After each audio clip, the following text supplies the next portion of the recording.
जब भरोसा टूटता है तो सिर्फ पैसा नहीं जाता, इंसान का विश्वास भी मर जाता है।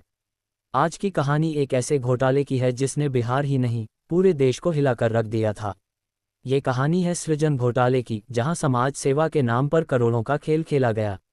बात है बिहार के भागलपुर जिले की। साल 1996 में यहाँ एक संस्था बनी थी जिसका नाम था सृजन महिला विकास समिति। इस संस्था का उद्देश्य था महिलाओं को आत्मनिर्भर बनाना, उन्हें रोजगार देना और समाज सेवा करना। शुरुआत में सब कुछ अच्छा लग रहा था। महिलाएं बैंक से छोटे लोन लेती, सिलाई कढ़ाई का काम करती और अपने परिवार का सहारा बनती।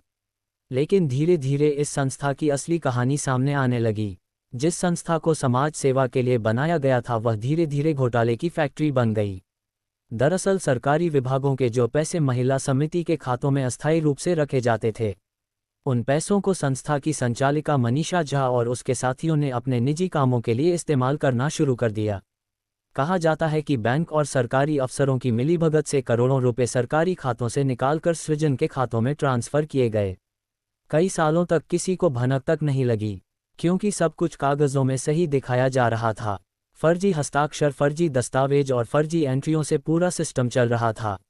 लेकिन 2017 में जब बिहार सरकार के एक विभाग ने अपने खाते का ऑडिट करवाया, तो सच्चाई का एक छोटा सा टुकड़ा बाहर आया।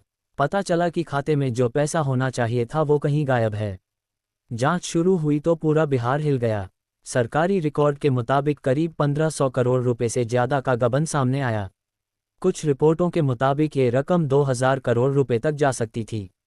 सृजन संस्था जो समाज सेवा का चेहरा थी, अब भ्रष्टाचार का दूसरा नाम बन चुकी थी। सबसे चौंकाने वाली बात यह थी कि इस घोटाले में सिर्फ बैंक के कर्मचारी या संस्था के लोग ही नहीं, बल्कि कई सरकारी अधिकारी और नेता भी शामिल पाए गए। कई विभागों के पैसे जैसे सामाजिक कल्याण विभाग, कोषागार, कृषि, जिला परिषद, सबके पैसे इस संस्था के खातों में ट्रांसफर किए गए थे।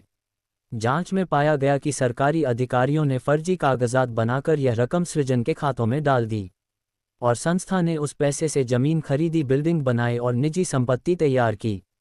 जब मामला मीडिया में आया तो इसे बिहार का सबसे बड़ा घोटाला कहा जाने लगा।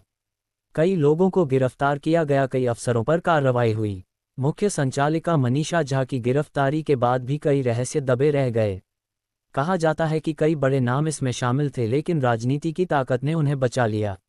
इस घोटाले ने यह साबित कर दिया कि जब समाज सेवा का नाम भी लालच में बदल जाए तो सबसे ज़्यादा नुकसान उन्हीं गरीबों को होता है जिनके नाम पर यह योजनाएं बनाई जाती हैं। सोचिए, जिन पैसों से महिलाओं को रोजगार मिलना था, बच्चों को स्कूल जाना था, गरीबों के घर में रोटी पकनी थी, वही पैसा अमीरों के महलों में खर्च हो गया। ये सिर्फ एक वित्तीय घोटाला नहीं था, यह एक भावनात्मक घोटाला था।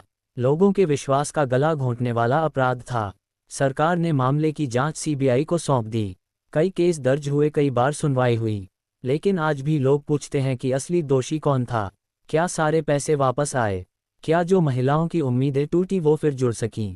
ऐसी घटनाएं हमें ये सिखाती हैं कि ईमानदारी ही किसी भी व्यवस्था की सबसे बड़ी ताकत होती है। अगर वह टूट जाए तो सिस्टम कितना भी मजबूत क्यों ना हो, वह एक दिन गिर ही जाता है। डॉक्टर एपीजे अब्दुल कलाम कहा करते थे, जब देश का हर नागरिक अपने काम में ईमानदार हो जाएगा तो हमें किसी कानून या डर की जरूरत नहीं होगी, क्योंकि डर से नहीं, विश्वास से देश चलता है। सृजन घोटाला हमें यही सिखाता है कि जब नीयत बिगड़ जाती है तो सेवा भी व्यापार बन जाती है, और जब सेवा व्यापार बन जाए तो इंसानियत मर जाती है। इस घोटाले की सबसे बड़ी त्रासदी यह नहीं थी कि पैसा गया, बल्कि यह थी कि लोगों का भरोसा गया, और भरोसा जब टूटता है तो उसे वापस लाने में पूरा जीवन लग जाता है। आज भी भागलपुर के लोग जब सृजन का नाम सुनते हैं तो उन्हें उस विश्वास की याद आती है जो कभी टूटा था। क्योंकि पैसा वापस आ सकता है, लेकिन विश्वास एक बार चला जाए तो लौटकर नहीं आता। ये कहानी हमें चेतावनी देती है कि समाज सेवा के नाम पर अगर लालच बढ़े तो अंत में शर्मिंदगी ही मिलती है, क्योंकि सच्ची सेवा वही है जिसमें फ़ायदा नहीं, भावना हो। अगर हम डॉक्टर कलाम की तरह सोचें कि हमारा हर काम देश की सेवा का हिस्सा है, तो सृजन जैसे घोटाले कभी नहीं होंगे। ये कहानी हमें ये याद दिलाती है कि पैसा जितना ज़रूरी है उससे ज़्यादा ज़रूरी है ईमानदारी, क्योंकि ईमानदारी ही वह नींव है जिस पर भरोसे का घर बनता है। भरोसा तोड़ना आसान है, लेकिन उसे वापस पाना असंभव, और यही सृजन घोटाले की सच्चाई है। योजक चिन्ह, योजक चिन्ह, योजक चिन्ह। ये थी सृजन घोटाले की सच्ची कहानी। एक ऐसी कहानी जो हमें याद दिलाती है कि ईमानदारी सबसे बड़ी ताकत है। देखते रहिए डेली ट्रू स्टोरीज, जहां हर कहानी सिखाती है हार मानना मना है।